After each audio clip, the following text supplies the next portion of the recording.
And how are you? Don't you love it when I do that? And it's time to Beer Whisper. Hey, and I'm drinking, and you're drinking with the Beer Whisper, and I'm drinking an Abita TurboDog. This is the second one of that mix pack I told you about. I drank the other one, and it was yummy. But let me do an official video. What do you say? Let me get it up there. Nice if I got it up there where you could see it, huh? Pours nice. I've actually had this one before, but it's honestly oddly. Ooh, I like that aroma. Oddly enough, it's probably been at least a half a dozen years since I've had it. Truthfully, I don't buy them for some reason. Wow, if that tastes as good as it smells, I'm kind of wondering why I don't buy them. Wow, a big malty cereal-y aroma there going on. You ever take that jar? You ever buy malt? Those jars of malt to make malts at home. You open it up, take a big whiff. Love the smell. Well, that's kind of what I got from this baby. Like having a big whiff of malt. That's what that was. I shit you not. I wouldn't shit you. You're my favorite turd. Anyway, I digress.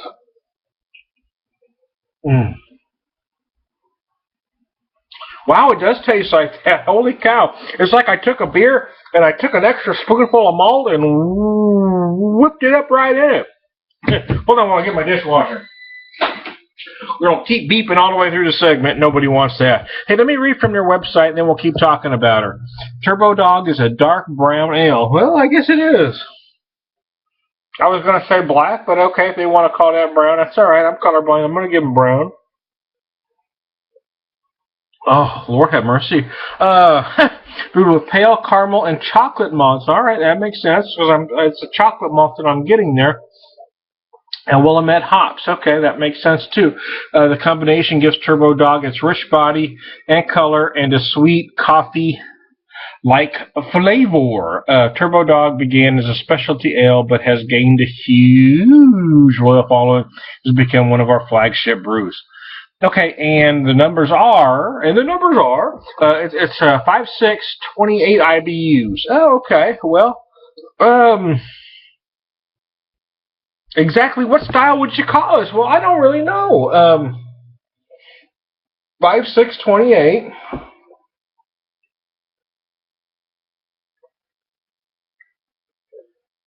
IBUs. Much maltier feel than hoppy, though. I don't know. It's not really a brown ale. I'm not sure what you'd call this, to be honest with you. I'm actually enjoying it more than I anticipated, though. It's really nice.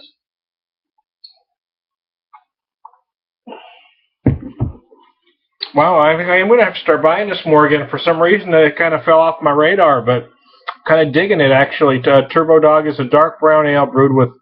Okay, that's everything I just read. I thought it might have something different. It's a rich body color, sweet chocolate, toffee-like flavor. It does have all those things. I swear to you, though, man, I'm not crazy. Well, I may be crazy. That's beside the point. That's what I'm getting. I mean, go if you got a jar in your cabinet right now, go to it, open it up, take a big whiff. That's what this baby smells like. That's what it tastes like, too. It's like I took an extra spoonful of malt and stirred it up in there. Oh. Wow. Yabba dabba too. I'm kind of digging it. Wow. Oh.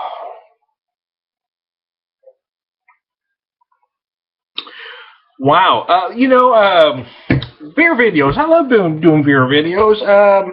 Mostly because, well, I'm a social guy, and I don't get a chance to get out and social a lot anymore for a lot of reasons. It is tough to get out, time-wise, money-wise, a lot of things. This kind of gives me the illusion that I'm getting out. I'm not just home drinking by myself. That I'm putting myself out there into the world and drinking. It also helps me relax. I know there's a lot of guys out there that hope someday they're going to be famous. And I think, you hear about, well, I mean, you may not, but, I'm in some beer groups and people talk, well, I'm not doing them anymore, this or that. And, I think a lot of people get disillusioned when things don't happen on their pace, and I think it just goes down to the love of beer. For me, I don't do these to try to become famous because I know that's not going to happen. But I don't even know how many people are actually watching these things. I don't keep track. I mean, I love when people watch them. I really do. I love when they give me comments and feedback. That's awesome. I dig that a lot. But it shouldn't be about that. You should do these because you just love to. It should be. It just feels good doing it. The love of the beer should be what it's for, and that's what it is for me. I just kind of have a good time, and it does help me relax. It's kind of therapy with myself, using myself, and you all as my therapist, to keep me from going cuckoo. Mm. Wow, I gotta tell you, I haven't bought any Abita in a long time. The last thing I bought was an Andy Gator, and I really didn't dig it at all. It was just one thing. It was one of those, like I said last video, I didn't get it. Just for some reason, it didn't click for me.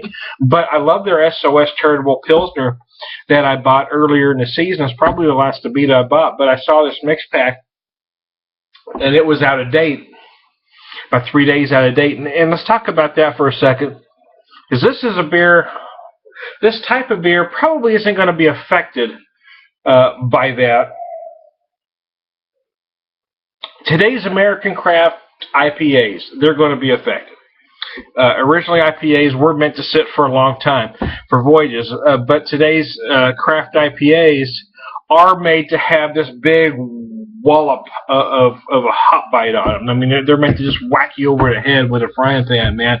And they're still going to be good in 6 months, but they're not going to taste the same. And that's kind of what they're telling you.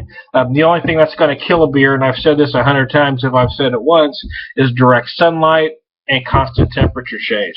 Other than that, they're going to get better, especially a maltier brew. Now, this one does have some hops in it, but a beer like this could benefit from some aging.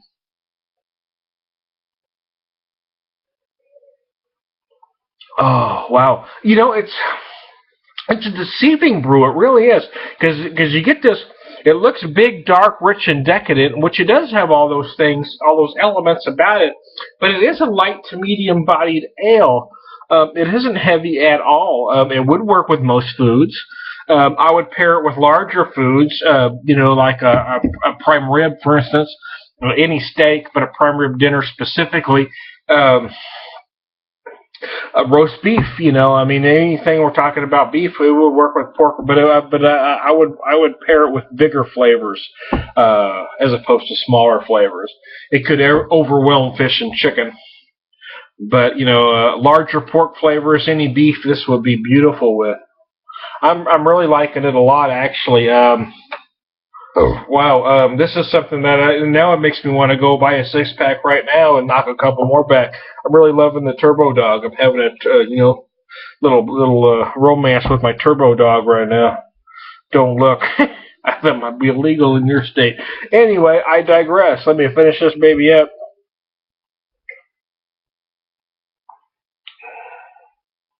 Wow, you do get those malts, man. Wow. Hops are all the rage right now. Hops. And I'm one of those guys, too. I love the Sierra Big Imperials. But as we get into fall, I usually, my palate generally falls more to the malty category. It hasn't yet because the weather hasn't got there. But this is certainly one that can get you there because I'm really loving the malt flavors that are here. The aroma I'm really digging. Because I swear to you, if I'm lying, I'm dying.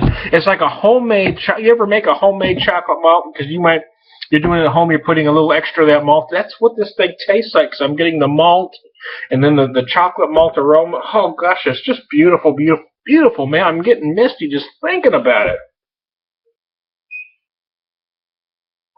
Oh, hey, I'm Tom the Beer Whisperer.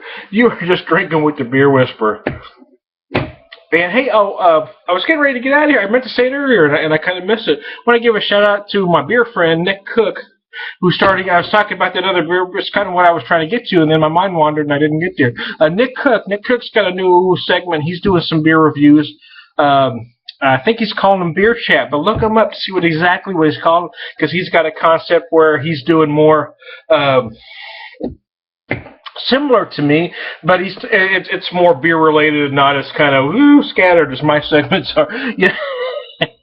My segments are kind of meant to be, hey, let's hang out at the pub and let's see what happens. His segments are more focused on just the beer, and he wants feedback and that kind of thing. So check out Nick Cook if you get a chance. Hey, I'm Tom the Beer Whisperer. You were just drinking with a Beer Whisperer.